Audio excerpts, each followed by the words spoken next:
Hi friends, you're watching Faint Signals from Vega and my name's Trish Roberts. So I wanted to talk to you about a couple of excerpts from some videos I saw recently by Jimmy Dore and Debbie Lesignan, and I thought they were very interesting. They were about this very, very common mantra you hear, support the troops, which is kind of a bit empty and is usually just a rallying cry by governments to get people to drum up patriotism and to drum up nationalism, and so that people won't dare question why these perpetual wars of choice for hegemony and resources in regions overseas, why they're going on and on and on, and nobody is supposed to question them. So the support the troops is this sort of mantra that they drag out when they're trying to get people to follow them into these particular wars. And of course they put out the propaganda that, and it's complete lies, often generated by the CIA. It's always been the purpose of the CIA to put out propaganda to further the cause of more wars. So Jimmy Dore and Debbie Lesignan have different takes on all of this, and I think you might find that interesting.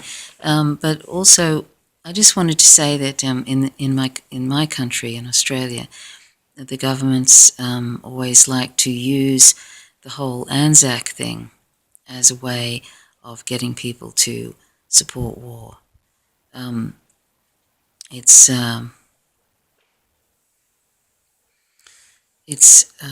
something that they use. They use children they often use children in advertisements, so that and they have them wearing slouch hats, and it's all sort of trying to get children to involved in it. So you have a generational support of war. Well, that's incredibly sad, and children are too young to understand. So, but the whole support the troops thing, I've noticed in the United States, is really a big thing, and people don't really think much about it, even what it means. But the way that we can support any troops is for them not to go into these awful, immoral wars in the first place, and the way to do that is to support, to look for any politicians that are supporting these immoral perpetual wars and not voting for them. That's one way. Another way is to support any measures that improve social equality, because one of the main reasons many of these people join these defence forces is because they think that they're going to get free education and other services because they join the army, and they're often socio-economically challenged, and that's why they join these defence forces. So that's the issue. Is if society eradicates poverty and makes healthcare a right and not a privilege, and makes education a right and not a privilege, like they should be, in other words, have a socialist-like society, then there won't be people going, well, for one, there won't be these exercises in perpetual war for resources and hegemony, like these absolutely kind of, they're really sociopathic, psychopathic adventures at the behest of oligarchs. So if we have a society that is fair and equal, there won't be these people won't be joining armies because they can't afford to go to college. They don't want a student debt that they spend the rest of their life trying to pay off, and something you can't go bankrupt even to escape. So, this is the way to, in quotes, support the troops, is for them to not go to these awful things in the first place, and that means advocating for social equality, not voting for any politicians that are voting for these wars and supporting these wars, which means there's probably very few left, because most, particularly in the United States, in both major parties, all support these wars. In fact, they're looking for more wars. Right now they're trying to drum up a war against North Korea, on Russia, on China, and Iran. And so, it's quite, I'm going to use this word, it's quite insane, really, what they're doing. They're bombing 7 Muslim-majority countries, and they're trying to start a war with 4 other countries. So, we cannot be complicit in this sort of insanity. It is an insanity. It's an insanity because this isn't normal. This whole Murder Inc. thing, it's not normal. That's what it is. It isn't normal, and it shouldn't be normalized. Perpetual war. And it starts with us. There's no conversation really happening here in Australia about it, and there should be. John Pilger, the journalist, he tries to start discussions about it. He's done a documentary called The Coming War on China, and I'll leave a link to that, and you can check it out. He's been trying to raise this question and trying to highlight the fact that the United States, the US empire, is a very dangerous empire, and hopefully trying to get a discussion going about Australia's participation in any of these wars that they're invited to by the United States. So this is how we can, support the troops, is to stop supporting these oligarchs who are in positions of power and who are using troops to invade countries and then to kill, hundreds of thousands of innocent people, women and children and men. That's the way we can support the troops. And then it doesn't become a hollow mantra. It's actually something that we can do. So supporting the troops means we support any measures for social equality, that's single payer, universal health care, free education, and the like, and then not to support any of these politicians who are advocating for these wars and are promoting propaganda to set up wars. For example, Bernie Sanders is promoting anti-Russian propaganda. This is supposed to be the politician who is leading the quote-unquote revolution. He's actually promoting anti-Russian propaganda. So he's included in the politicians that one shouldn't vote for. So let's find third parties. If you live in the United States, find third parties that are peace parties. Peace should become the word, and we should support parties that actually want peace and that aren't interested in imperialism and perpetual war. So without further ado, I will share these excerpts from W. Signon and Jimmy Dore, and thank you for listening. Bye for now.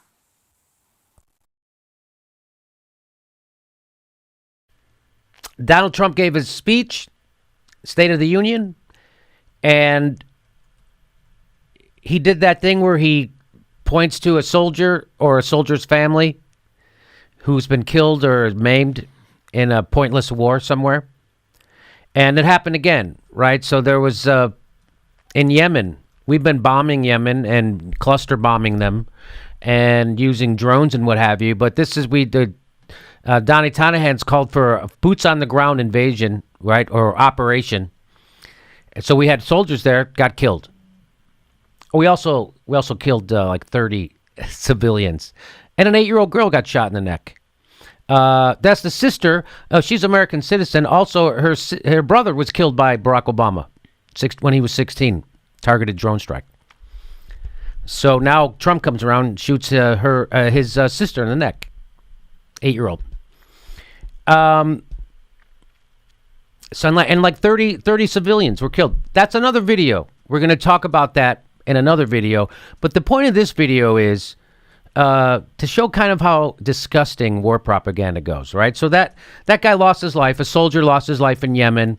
They ended up killing 30 civilians. It's for nothing. Fighting terrorism in Yemen, to one of the poorest countries in the goddamn world. We're there at the behest of Saudi Arabia.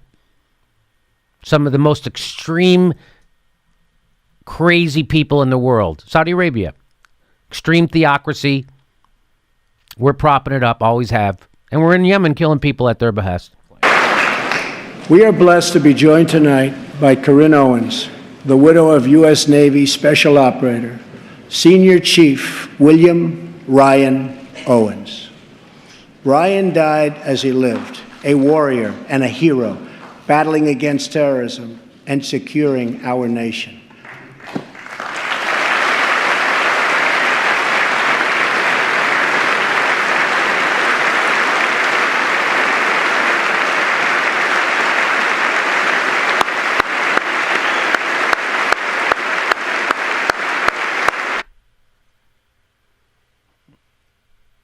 Poor woman. I hate this shit.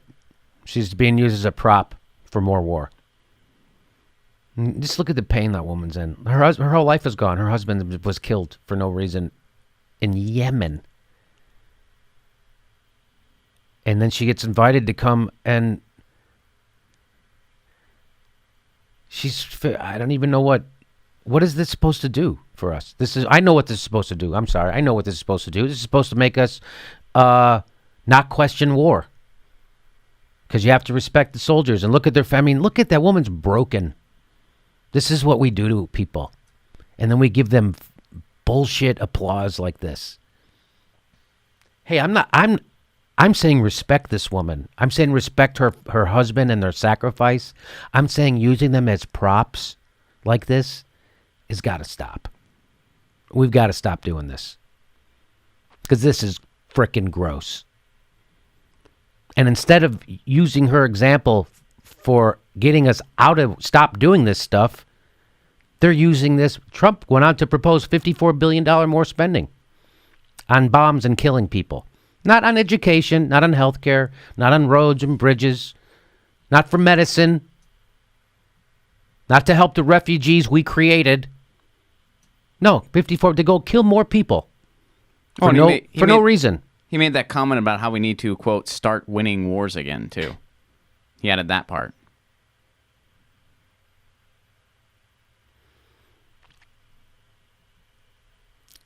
I mean, look at that woman. I mean, she's shattered. She doesn't know what to do. And all these people are sitting around applauding her. It breaks your heart. And shame on all those people. Shame on all those people. Instead of chanting, stop this goddamn murdering machine we have called a drone. What are we doing? The war on terror. A war on terror. So that means you never have to end it, which is exactly what it means. Well, we say there's terror, and then we just go get it. Instead of each individual situation being unique that we have to assess, we just go, what are we in Yemen? Terror. Somalia? Terror. Syria? Terror. Libya? Terror. Afghanistan? Terror. What are we doing? Iraq? Terror. So instead of having conversations about each different country we're going to invade and blow and kill people and drop bombs in, we don't. And they're all applauding. As if the people dying in the Mideast right now in America's name are actually doing it for us. They're doing it for nothing. They're doing it for oil. They're doing it for money, for not their money. For the war profiteers.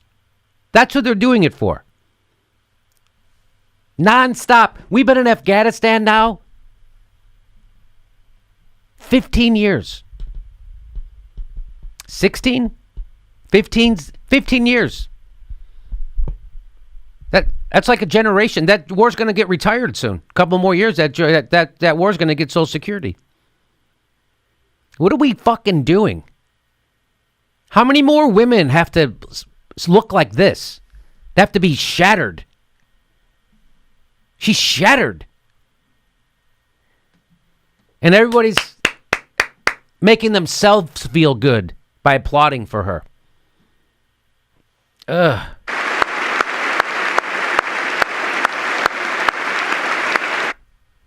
Her life is shattered. Her husband's gone.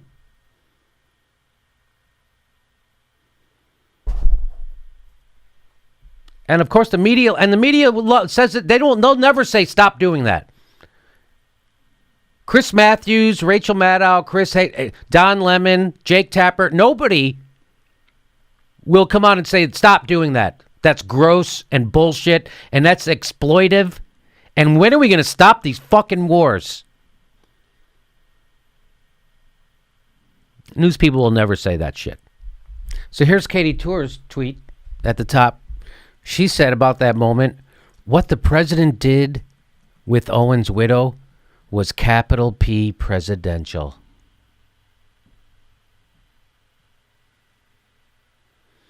It was the single most extraordinary moment I've ever seen from Trump, by far. You mean that he read words off a teleprompter while the news broadcast grievance porn? Grieving porn? That's what that is.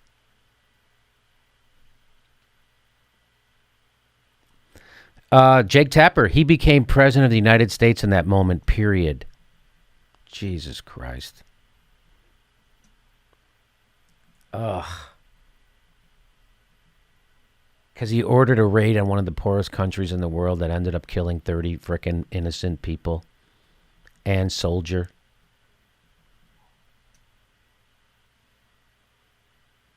That's why he became president.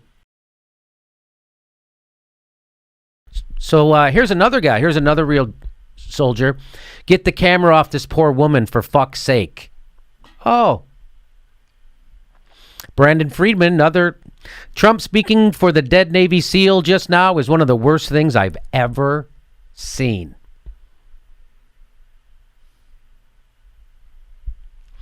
I'm sorry, the guy just died 2 weeks ago. This is wrong. This is using a death for political gain in the worst way. You think? Maybe somebody ought to tell Van Jones and Jake Tapper and Katie Tour that shit. God damn it. And John Roberts. Our civil-military divide has grown so deep and wide that most don't even see how this use of Owen's widow was inappropriate. That's Philip Carter. Andrew J. Swick said, after that political exploitation of Ryan Owen's widow, here's a reminder of the President of the United States' earlier comments. Did he just ad-lib on a deceased service member looking down with happiness for an extended applause? Chris Shannon says, Van Jones, what were you thinking? Was that what that is? WRT? What's WRT? I'm actually not sure. What are you thinking? Is that what's WRT, using widow of Navy SEAL as political prop? He became president of the United States in that moment? You can go fuck yourself. So that's what real soldiers think about it. Do you see what the media thought about it? And I got this, by the way. Brandon Friedman collected that. Media people in my feed left viewed Trump's Navy SEAL moment last night very differently from the veterans. Well, I'm sure all those reporters have been reporting from the Middle East. Oh, I'm sure they know how the carnage. What's that? They don't even know what we're doing. I'll guarantee goddamn to you, Katie Tour has no idea what's fucking going on in Yemen, why we're there, how long we've been bombing, what we're using to bomb. I bet she knows nothing about it.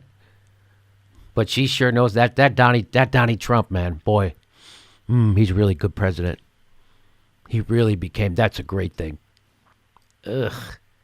How fucking stupid are the news people? They don't know exploitation when they... And these are the people bringing you the news. These are the people they're being used as props. The news is then going out spreading propaganda for war. And you wonder how we got into war in the first goddamn place? Because every one of these sons of bitches bang the drum for war in the first fucking place. Ugh. Worthless news media. Worthless. Way to go, John Roberts. Way to go, Jake Tapper.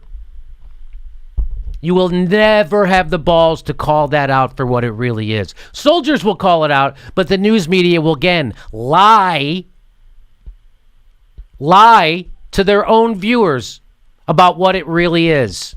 Because you don't have the balls to tell the truth. And you wonder why people get their news from YouTube? This is why people get their news from YouTube. Because they know you're all full of fucking shit.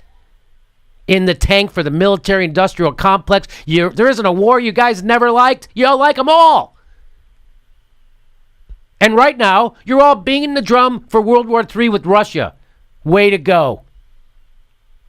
Worthless news media.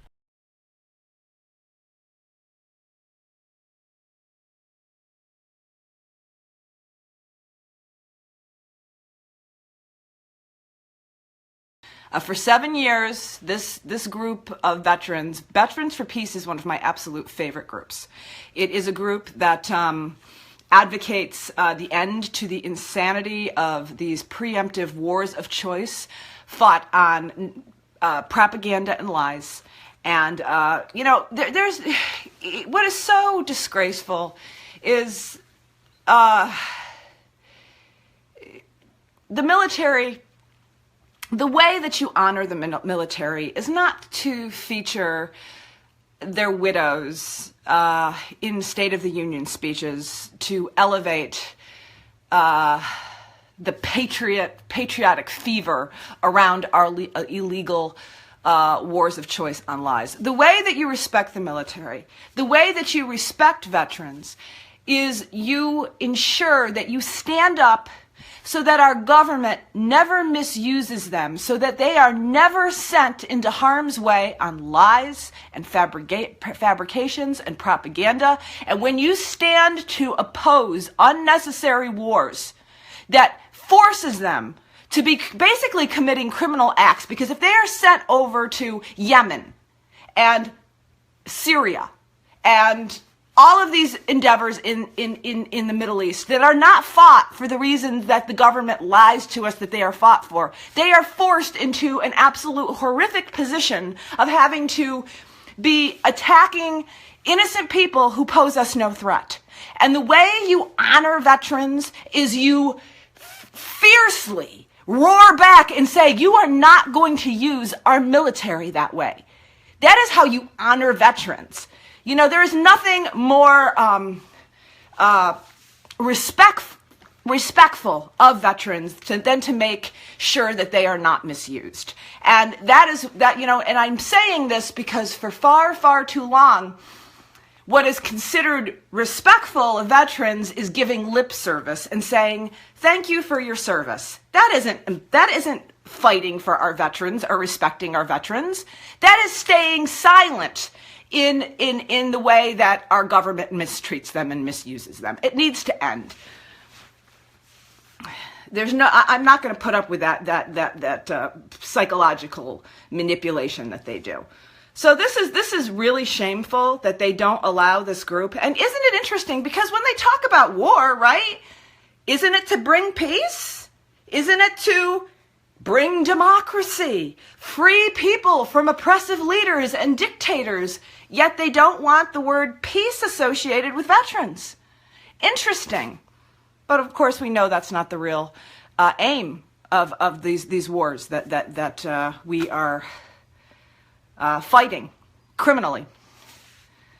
And I'm going to report on this story again because it is so important. I've reported on it a couple times this week. You've probably heard me.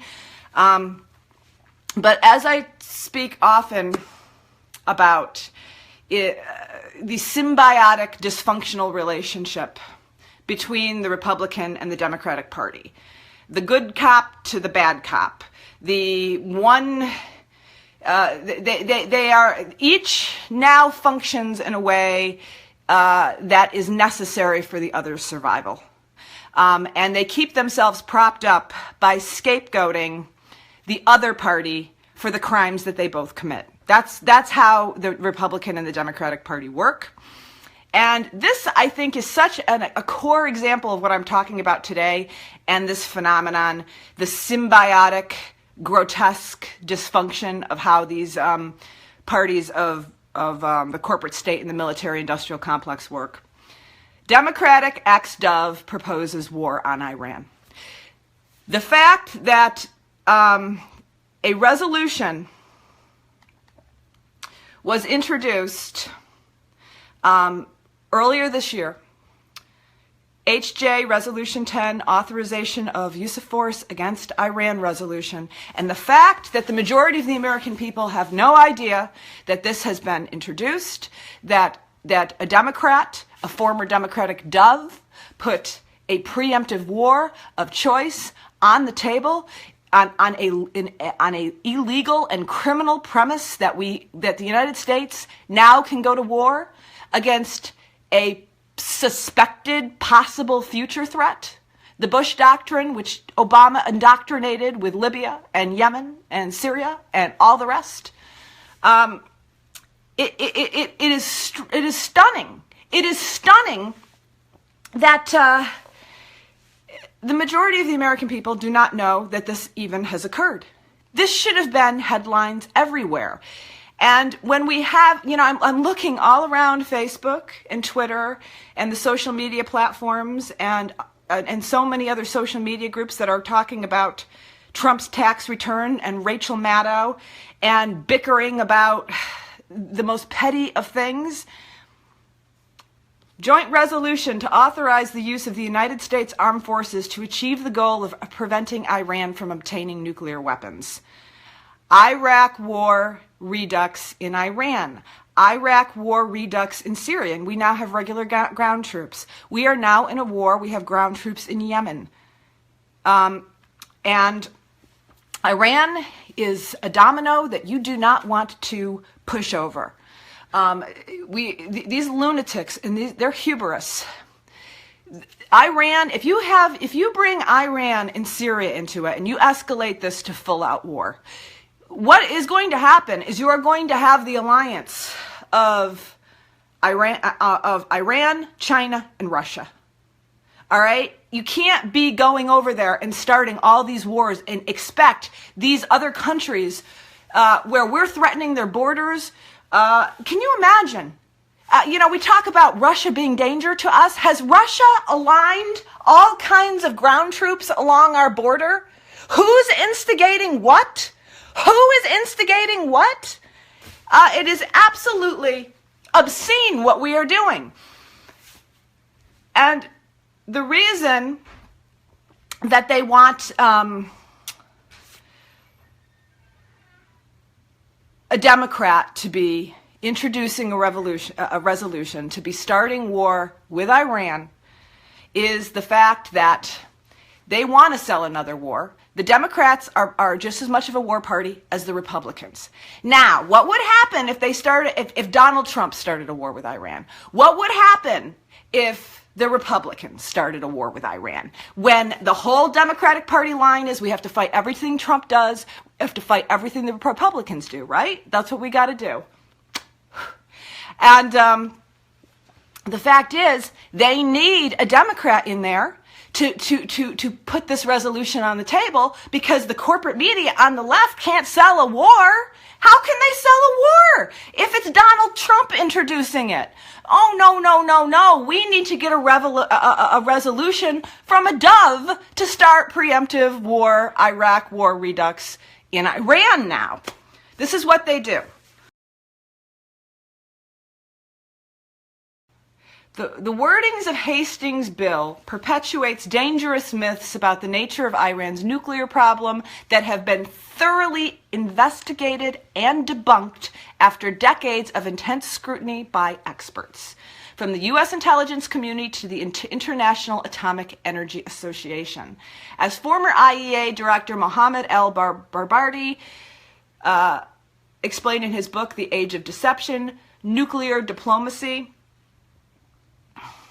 in treacherous times, the IAEA has never found any real evidence of nuclear weapons research or development in Iran any more than in Iraq in 2003, the last time such myths were abused to launch our country into a devastating and disastrous war.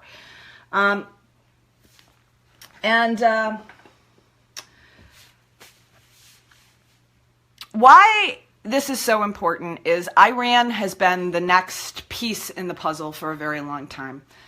People have talked about, oh, we've got the Iran treaty. I did a video the other day explaining the loophole in that treaty that allows the United States to back out just on our word that we suspect, that we believe that Iran is not acting in good faith with the agreement. We have about 3 weeks to withdraw. And then it will be up to us and our lapdog, bootlicking servants who signed on to the agreement to decide what to do. And all options are on the table again, including war. So anybody who believes that the Iran treaty was actually some kind of protectionism against war in Iran doesn't understand it. Hillary Clinton went to the Brookings Institute and gave a speech that purported that the Iran agreement is going to make it easier to go to war with Iran, and it absolutely will. It will give the cover that we actually tried to operate in good faith. We're not operating in good faith. The propaganda used by the Democrats and the Republicans continues to be that Iran is the world's biggest state sponsor of terrorism. That would be us. That would be us. We have not acted in good faith, and all of this is games. So when you see this bill being introduced, this resolution to start an absolutely criminal war against international law based on lies, you are seeing a Iraq war redux. And where is Senator Sanders? Where is any Democrat coming out and decrying this? Why aren't they screaming to the public that the Democrats and the Republicans are aligning to do this again? Why aren't they screaming? And the answer is because they are all servants, I think except Tulsi at this point, all servants of the war machine, the military-industrial complex, and they are all, this whole two-party cesspool of a duopoly serves at the feet of empire. Both parties. And they play these games where they play off each other and each plays a role in what they propose for legislation and how they manipulate the American public. It's grotesque. It's grotesque. So, well, everybody's been distracted by Donald Trump's tax returns. Donald Trump's tax returns, which Rachel Maddow, she made a complete fool of herself when she revealed that Donald Trump actually did pay taxes at a higher rate than Obama and Sanders. Way to take him down. Way to take him down. But they can't take him down on anything real, you see, because they are the same people. They are the operatives of mass deportation. They are the operatives of the war machine. They are the operatives of the corporate state. So you can't fight him on the actual real dangers and betrayals of the people when you stand with those betrayals. So Russia. Glenn Greenwald, great article out by Mr. Greenwald this week. One of the few voices of reason on this subject. Article over on the Intercept. Key Democratic officials now warning base not to expect evidence of Trump-Russia collusion. They don't have any evidence of it.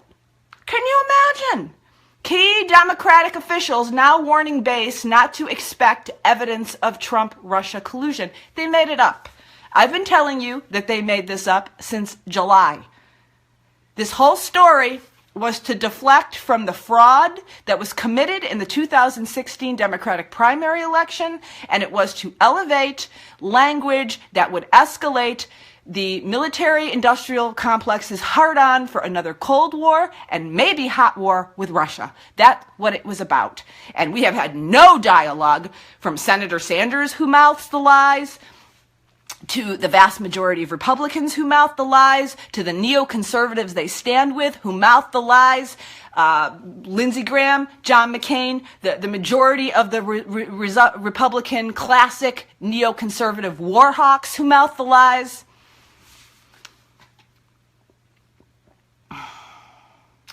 Key Democratic officials are clearly worried about the expectations that have been purposely stoked and now trying to tamp them down. Many of them have tried to signal that the beliefs the base have been led to adopt have no basis in reason or evidence. None.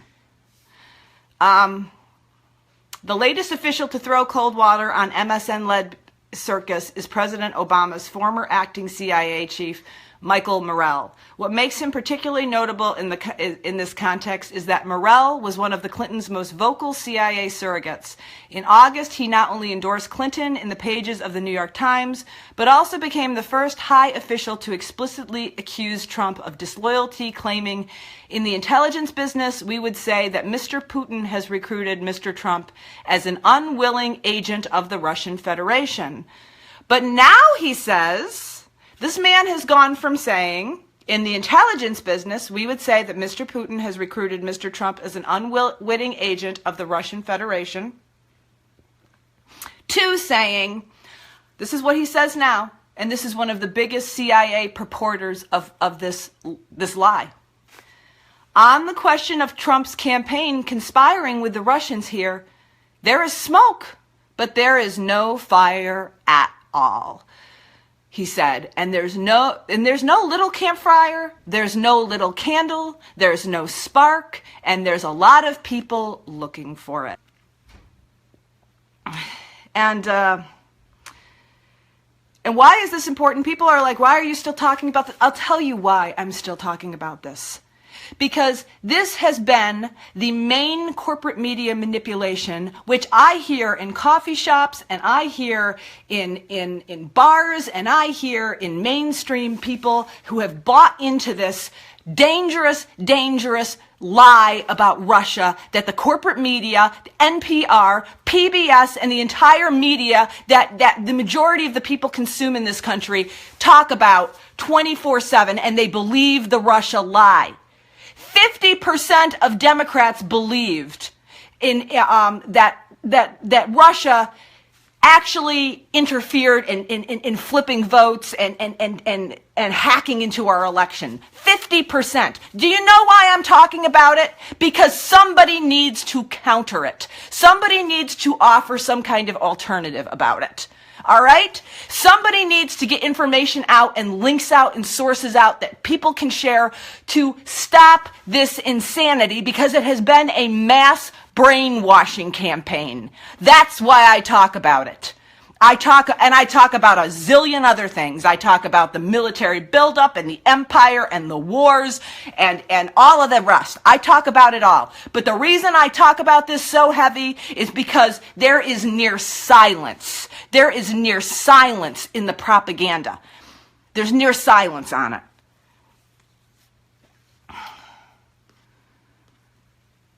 So, and it is important news to report when we have their officials now admitting they have been lying. It is important to get that news out. Because with that link, you can share that with people who are saying that this is true. And what has happened with the Democrats and the neoconservatives and the neoliberals utilizing this Russia hysteria and propaganda is that it has brought our country back to the McCarthy days. And people have been put on lists. Social media sites that report truth have been reported as fake news and traitors, and they smear people. And so just like in the days of McCarthy, when they were doing it and people needed to speak out in real time, I'm doing it. Unreal. This is unreal.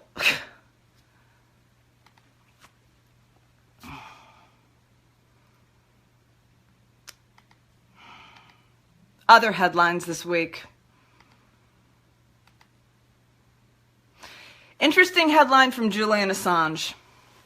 Hillary Clinton, U.S. intelligence pushing Pence takeover of presidency.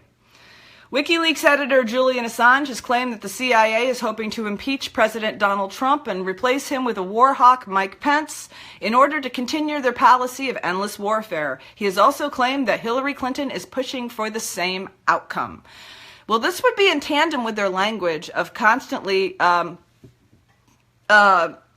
talking about Donald Trump with the language that they do.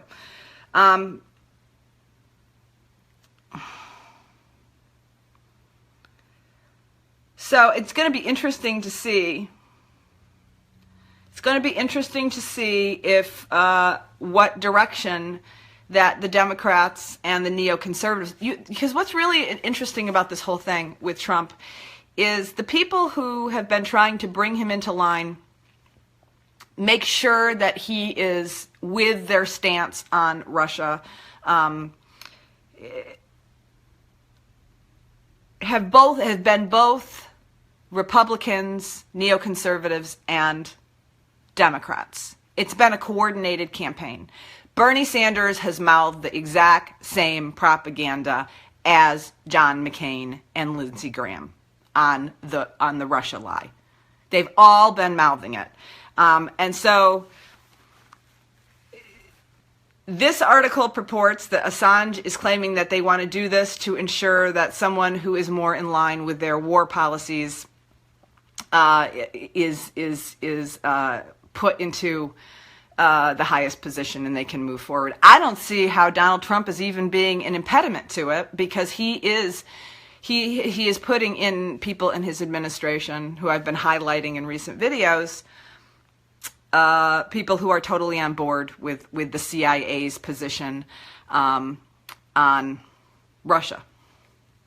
Meanwhile, we have funded and sponsored terrorists over in Syria that basically are the originators of ISIS. We're the ones who destabilized the Middle East. We are the ones who have constantly funded groups that later go on, Al-Qaeda, ISIL, to become these threats.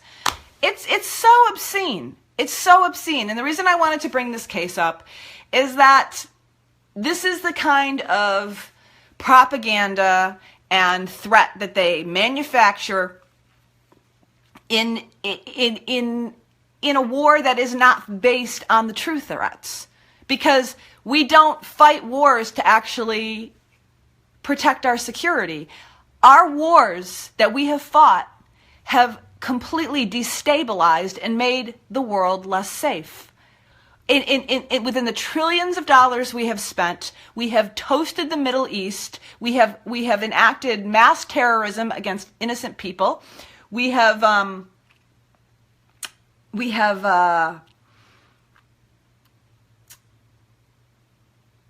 manufactured refugees, and we have done it on lies. And we do it in the name of this. We do it in the name of these threats. We do it in the name of false flags. We do it in the name of propaganda. We do it in the name of almost a kind of a Nazi patriotism. That's what we do it in the name of. And it's the fact that they have to manufacture these threats it shows you. You don't need to manufacture and try to entrap people to create terrorist situations and plant the situations for people to do if these situations are actually occurring. What's been going on recently with the policies being advanced by the Trump administration and the Democrats aligning to put out resolutions to start preemptive war shows that we are in very serious trouble, because we have no one except, I don't know, Tulsi and maybe a couple other people within the power structure of both parties giving any kind of pushback, any kind of check on this kind of this warmongering and this empire insanity. And it is lunatic, and it is approaching a level where it's gonna go global. It really is gonna go global. This is not gonna just stay contained. And the reason that we have this empire culture is that the American people have become so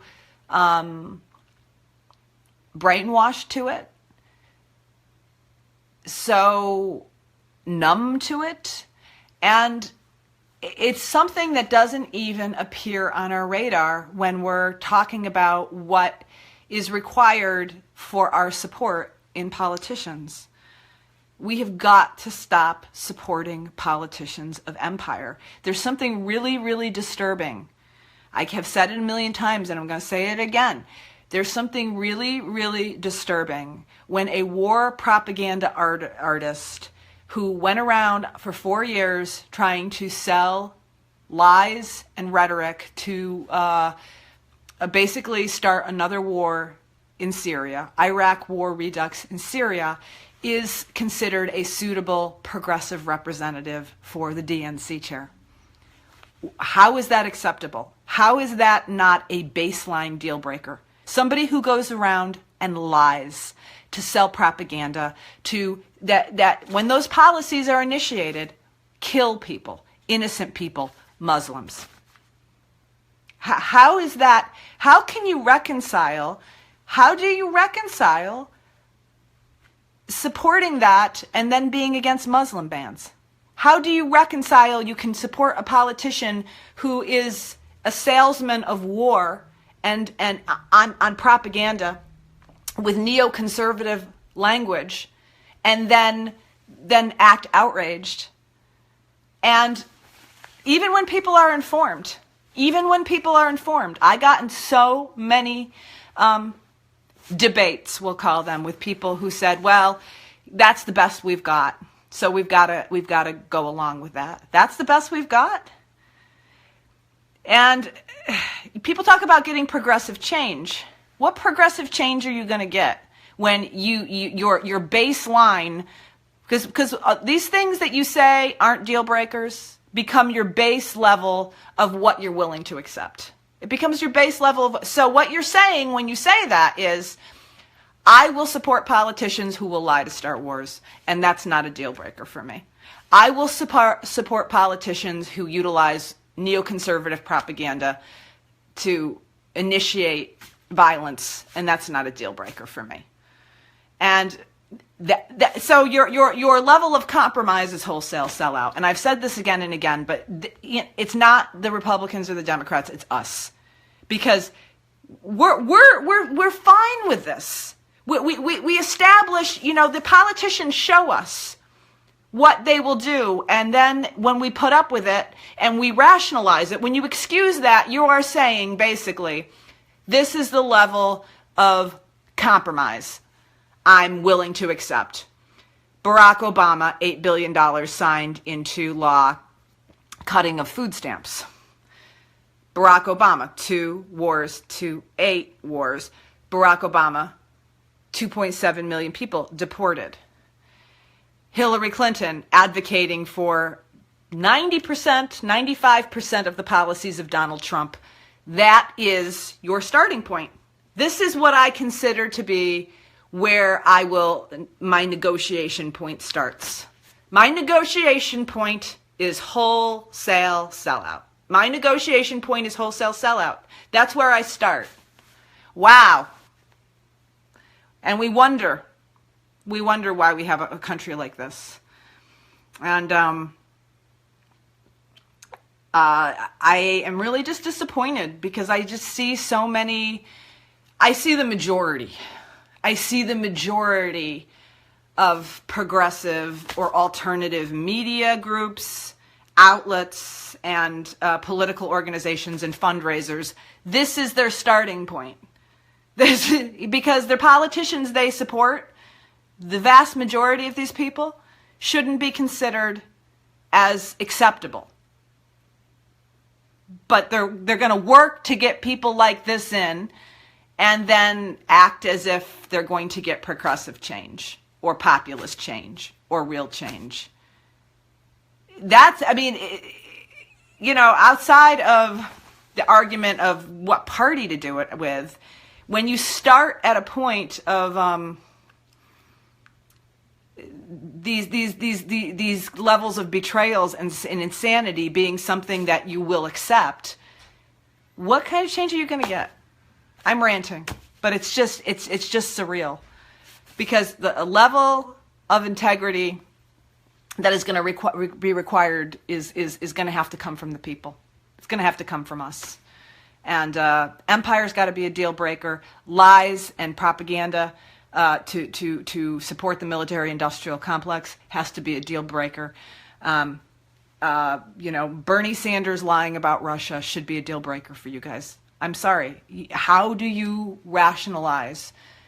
The man is spewing the same lies as Lindsey Graham and John McCain and the other neoconservatives on Russia. How do you rationalize that as somebody who is a progressive champion? How do you rationalize that? He's lying to you. He's lying to you about something, using rhetoric that elevates the military-industrial complex power to start a very, very serious war. How do you rationalize that? How do you accept that?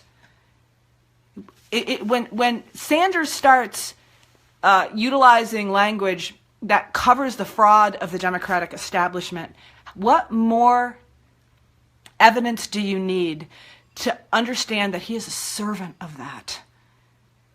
That action should be a deal breaker. What are our deal breakers? What are our deal breakers? For me, a politician that lies and elevates language that helps perpetuate empire and war and shields the Democratic Party corruption and fraud, that's a deal breaker. What are the deal breakers? What are the lines too dear to cross? Who do we follow? What kind of, because